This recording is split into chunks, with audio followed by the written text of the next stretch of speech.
Assalamualaikum warahmatullahi wabarakatuh. Selamat sore teman-teman.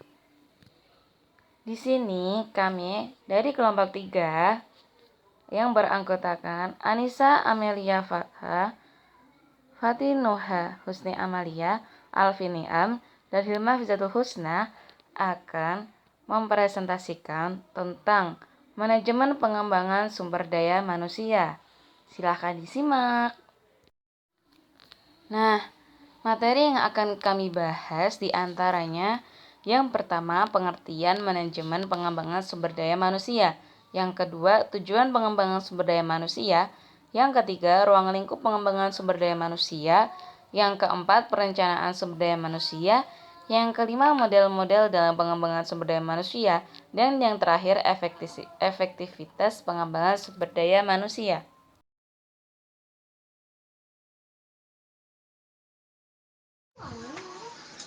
Ya, baik, saya Anissa Melia.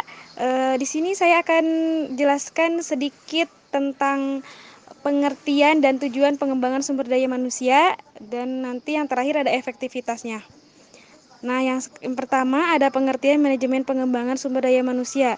Nah, menurut Malayu SPH Hasibuan berpendapat bahwa manajemen sumber daya manusia adalah ilmu dan seni yang mengatur hubungan dan peranan tenaga kerja agar efektif dan efisien untuk membantu terwujudnya tujuan perusahaan dan masyarakat.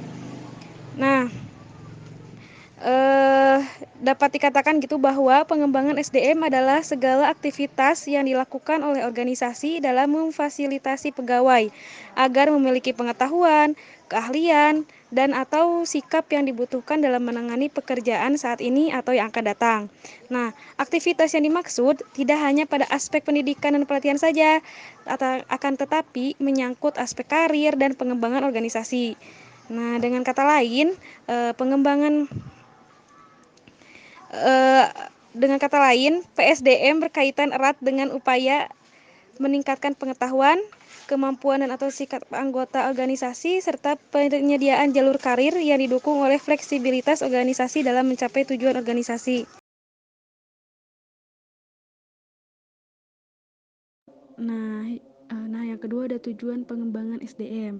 Nah, tujuan ini itu dapat dicapai dengan memastikan bahwa setiap orang dalam organisasi mempunyai pengetahuan dan keahlian dalam mencapai tingkat kemampuannya yang dibutuhkan untuk melaksanakan pekerjaan mereka secara efektif.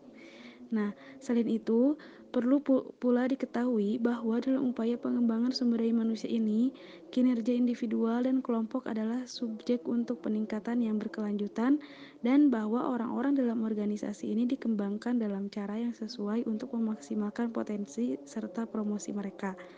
Nah, secara rinci, tujuan pengembangan SDM ini dapat diuraikan sebagai berikut. Ada yang pertama, meningkatkan produktivitas kerja. Nah, program pengembangan yang dirancang dengan baik dan membantu meningkatkan produktivitas, kualitas, dan kuantitas kerja pegawai. Nah, hal ini itu disebabkan karena meningkatnya technical skill, human skill, dan managerial skill karyawan yang bersangkutan. Yang kedua ada mencapai efisiensi. Nah, efisiensi sumber-sumber daya organisasi ini akan terjaga apabila program pengembangannya dilaksanakan sesuai dengan kebutuhan. Nah, dengan kata lain ini pemborosan dapat ditekan karena biaya produksi kecil dan pada akhirnya daya saing organisasi dapat meningkat. Yang ketiga, ada meminimalisir kerusakan.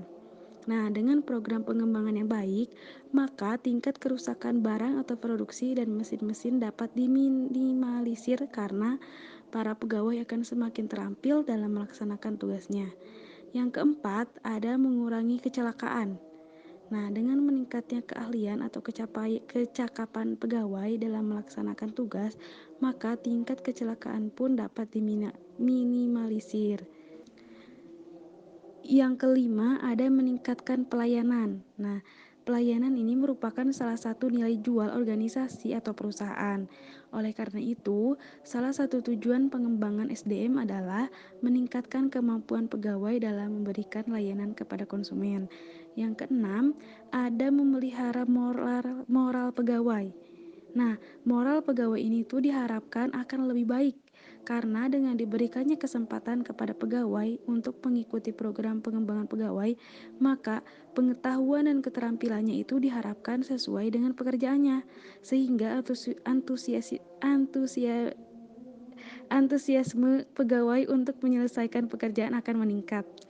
Nah, yang ketujuh, ada meningkatkan peluang karir. Nah, karena pada umumnya promosi didasarkan pada kemampuan dan keterampilan pegawai. Nah, maka kesempatan pegawai yang telah mengikuti program pengembangan ini untuk meningkatkan karir dan semakin terbuka dengan karena keahlian dan kemampuannya akan menjadi lebih baik. Yang kedelapan, ada meningkatkan kemampuan konseptual. Nah, pengembangan ini ditujukan pula untuk meningkatkan kemampuan konseptual seorang pegawai. Dengan kemampuan yang meningkat, maka diharapkan pengambilan keputusan atau atas sesuatu persoalan akan menjadi lebih mudah dan akurat. Nah, yang kesembilan ada meningkatkan kepemimpinan. Human relation adalah salah satu aspek yang menjadi perhatian dalam program pengembangan. Nah, dengan meningkatnya kemampuan human relation, maka diharapkan hubungan baik ke atas, ke bawah, maupun ke samping akan lebih mudah dilaksanakan. Yang ke-10 ada peningkatan balas jasa. Prestasi kerja pegawai yang telah mengikuti program pengembangan ini diharapkan akan lebih baik. Seiring dengan meningkatnya prestasi kerja pegawai, maka balas jasa atas prestasinya pun akan semakin baik pula. Yang ke-11, yang terakhir ini yaitu peningkatan pelayanan kepada konsumen. Nah, dengan meningkatnya kemampuan pegawai, baik konseptual maupun teknikal, maka upaya pemberian pelayanan kepada konsumen pun akan berjalan lebih baik pula. Dengan demikian, diharapkan kepuasan konsumen sebagai pemakai barang atau jasa akan terpenuhi.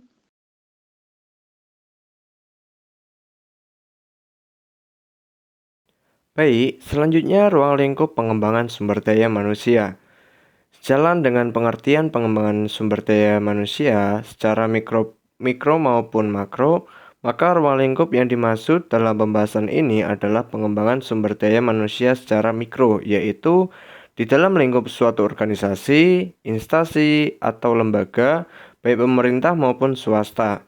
Oleh sebab itu, sesuai dengan batasan tersebut, maka ruang lingkup pengembangan sumber daya manusia di dalam suatu organisasi atau institusi mencakup 3 pokok kegiatan yang saling berkaitan, yakni yang pertama ada perencanaan sumber daya manusia, kemudian yang kedua ada pendidikan dan pelatihan sebagai upaya pengembangan sumber daya manusia, kemudian yang ketiga ada pengelolaan sumber daya manusia. Sedangkan menurut Manulang, berbagai aktivitas yang dapat dilakukan oleh suatu organisasi untuk pengembangan tenaga kerja meliputi yang pertama ada pelatihan dan pendidikan, kemudian ada rotasi jabatan, delegasi tugas, promosi, konsep pengembangan sumber daya manusia, pemindahan, konseling, dan yang terakhir ada konferensi. Adapun indikator-indikator yang diukur dari metode pengembangan sumber daya manusia yang diterapkan antara lain sebagai berikut. Yang pertama ada prestasi kerja karyawan, kedisiplinan karyawan, absensi karyawan, tingkat kerusakan produksi, alat, dan mesin-mesin. Kemudian ada tingkat kecelakaan karyawan, tingkat pemborosan bahan baku, tenaga, dan waktu, tingkat kerja sama karyawan, tingkat upah intensif karyawan, prakarsa karyawan, dan kepemimpinan dan keputusan manajer.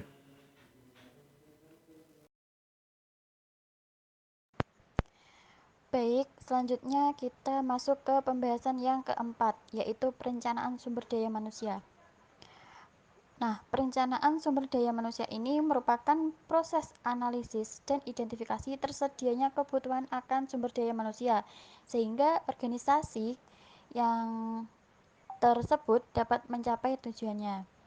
Kemudian langkah-langkah untuk menyusun perencanaan sumber daya manusia ini ada beberapa, yaitu yang pertama adalah identifikasi kebutuhan sumber daya manusia, yang kedua adalah peramalan kebutuhan, yang ketiga penentuan kebutuhan sumber daya manusia, dan yang keempat adalah analisis ketersediaan sumber daya manusia. Nah, selanjutnya kita akan mengupas satu persatu dari langkah-langkah untuk menyusun perencanaan sumber daya manusia ini. Yang pertama di sini adalah identifikasi kebutuhan sumber daya manusia. Nah, perencanaan adalah proses dasar yang digunakan untuk memilih tujuan dan menentukan cakupan pencapaiannya. Jika perencanaan tersusun secara sistematis dengan baik, dapat dipastikan sebuah perusahaan ataupun organisasi akan berjalan dengan baik dan menghasilkan sebuah output yang baik pula. Sebaliknya, jika suatu perencanaan yang tidak tepat atau tidak sistematis dan juga tidak logis, dia akan segera diikuti adanya tumpang tindih dan kebingungan dalam implementasinya. Yang kedua adalah peramalan kebutuhan. Nah, peramalan kebutuhan ini itu adalah penentuan jumlah, keterampilan, dan lokasi karyawan yang akan dibutuhkan organisasi di masa mendatang dalam rangka mencapai tujuan-tujuannya. Peramalan kebutuhan ini membantu menunjukkan kemungkinan terpenuhinya jumlah karyawan yang dibutuhkan dari dalam perusahaan, dari luar organisasi, atau dari kombinasi kedua sumber tersebut. Kemungkinan lainnya adalah bahwa keterampilan yang dibutuhkan tidak langsung tersedia dari sumber yang ada. Sedangkan peramalan tuntutan melibatkan penentuan jumlah, keterampilan, dan lokasi karyawan yang akan dibutuhkan organisasi di masa mendatang dalam rangka mencapai tujuan-tujuannya. Sebelum tuntutan sumber daya manusia bisa diramalkan, permintaan akan barang dan jasa perusahaan harus diramalkan. Nah, ramalan ini kemudian dikonversikan menjadi kebutuhan barang dan jasa tersebut. Kemudian yang ketiga adalah penentuan kebutuhan sumber daya manusia. Nah, langkah pertama dalam proses pengembangan sumber daya manusia adalah analisis kebutuhan pengembangan sumber daya manusia yang menurut Werther and Davis cara bebas dapat diterjemahkan sebagai berikut. Analisis kebutuhan yaitu suatu proses mendiagnosa masalah-masalah yang terjadi pada saat ini dan tantangan masa depan yang akan diantisipasi melalui pelatihan dan pengembangan. Penentuan kebutuhan ini bukan karena organisasi atau perusahaan lain melakukan hal yang sama, akan tetapi harus benar-benar dilandasi kebutuhan organisasi atau dengan. Selanjutnya adalah langkah yang keempat, yaitu analisis ketersediaan sumber daya manusia. Dalam hal ini, analisis kebutuhan adalah suatu penentuan kebutuhan pelatihan yang sistematis yang terdiri dari 3 jenis analisis. Analisis-analisis tersebut itu diperlukan dalam menentukan tujuan pelatihan. Nah, ketika analisis tersebut itu adalah analisis organisasional, analisis pekerjaan, dan analisis individual. Kalau analisis organisasional itu adalah suatu analisis yang berusaha untuk menjawab pertanyaan mengenai di mana tempat atau bagian mana dari organisasi yang paling membutuhkan pelatihan dan faktor-faktor apa yang mungkin mempengaruhi pelatihan. Dengan kata lain, analisis organisasional ini berarti melihat keseluruhan organisasi dalam menentukan di mana program-program pelatihan, pendidikan, dan pengembangan akan diselenggarakan.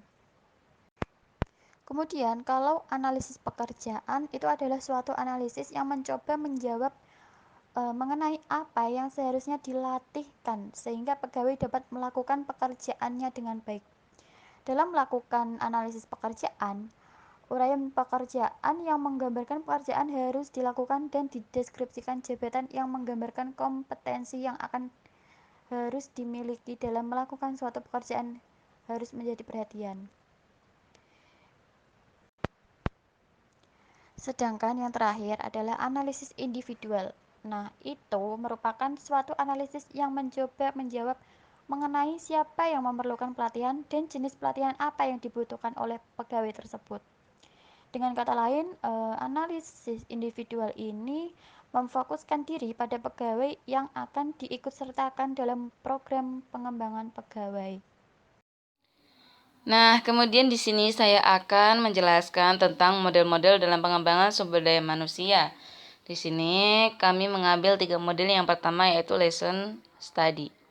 Merupakan alternatif model pengembangan kualitas pembelajaran yang efektif. yang diharapkan dapat meningkatkan kualitas guru di sekolah. Di antara indikator-indikator tersebut antara lain, yang pertama, pengembangan lesson study dilakukan dan didasarkan pada hasil sharing pengetahuan profesional guru-guru yang terlibat. Yang kedua, penekanan yang mendasar pada lesson study adalah agar para siswa memiliki kualitas belajar yang tinggi. Kemudian yang ketiga, dalam lesson study ini disusun oleh para guru secara kolaboratif. Maka mereka dapat menentukan secara bersama-sama tujuan pembelajaran yang cocok dengan kondisi peserta didik, mengkaji dan meningkatkan pembelajaran yang bermanfaat bagi siswa, merencanakan pembelajaran yang kolaboratif dan efektif, serta melakukan refleksi terhadap pembelajaran yang telah dilakukan. Nah, kemudian yang kedua itu workshop dan seminar. Sudah tidak sangat asing lagi untuk kita semua ya, workshop dan seminar. Dari dua jenis acara ini, maka akan membawa seseorang yang bisa mengetahuinya. Nah,